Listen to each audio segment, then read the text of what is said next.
सागर में आया खूनी उबाल।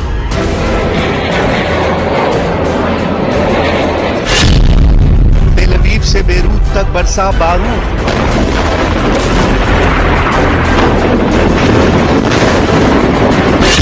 भड़क उठा हिजबुल्लाह का उस्ताद। पिछले 48 घंटों में उत्तरी इजराइल और दक्षिणी लेबनान का इलाका ज्वालामुखी की तरह धधक रहा है। 48 घंटे के अंदर हजारों की संख्या में रॉकेटों से हमले हुए हैं। आसमान से हजारों टन बारूद बरसाए गए हैं। बमों की ऐसी बारिश पिछले साल अक्टूबर में हमास के साथ शुरू हुए युद्ध के बाद पहली बार उत्तरी इजराइल और दक्षिणी लेबनान में इतने बड़े हमलों को अंजाम दिया गया। बमों की ऐसी बारिश पिछले साल अक्टूबर में हमास के साथ शुरू हुए युद्ध के बाद पहली बार उत्तरी इजराइल और दक्षिणी लेबनान में इतने बड़े हमलों को अंजाम दिया गया।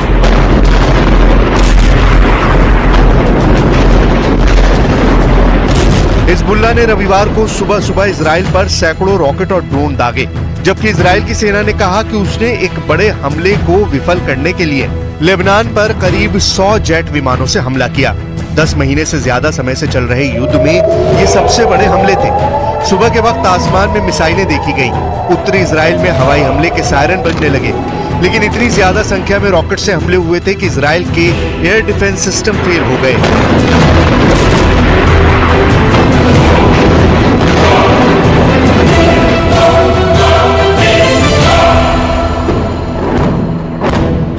इजराइल ने अपने फाइटर जेट से दक्षिणी लेबनान पर कहर बरपा दिया, लेकिन युद्ध का ये स्वरूप और ज्यादा बढ़ने वाला है।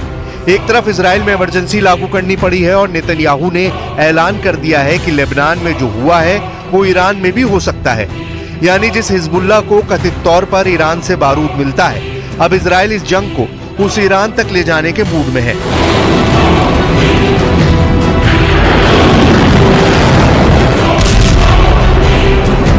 नेतन्याहू के इस ऐलान के बाद भी हिजबुल्लाह रुकने वाला नहीं है। हजारों लॉन्च पैड तबाह होने के दावों के बाद भी लेबनान से ऑपरेट करने वाले हिजबुल्लाह के कमांडर ने ऐलान किया है कि इजराइल को किसी तरह की माफी नहीं मिलने वाली।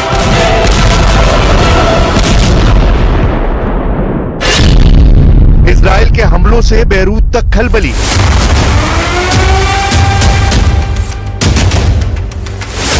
नसरल्लाह का ऐलान, होगा बड़ा घमासान।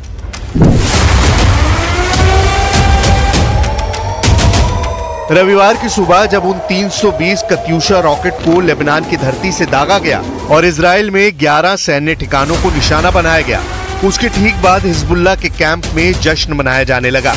लेबनान में एक अज्ञात जगह पर हसन नसरुल्लाह ने ऐलान किया कि यह बदले की कार्रवाई थी और ये एक्शन इसलिए जरूरी था क्योंकि इलाके में जो इक्वेशन है उसका बैलेंस रहना जरूरी है।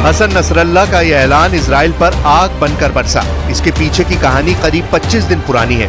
25 दिन पहले इजराइल और अमेरिका के एक मोस्ट वांटेड आतंकवादी और हिजबुल्लाह के टॉप कमांडर हज मोहसिन उर्फ फुआद शुक्र को बैरूत में बम से उड़ा दिया गया था।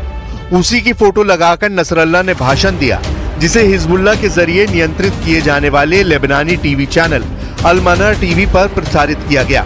नसरल्लाह ने कहा कि हिजबुल्लाह को अपने कमांडर की हत्या का बदला लेना था, लेकिन इस बदले को बड़ा बनाने और सटीक अंजाम तक पहुंचाने के लिए इंतजार करना था।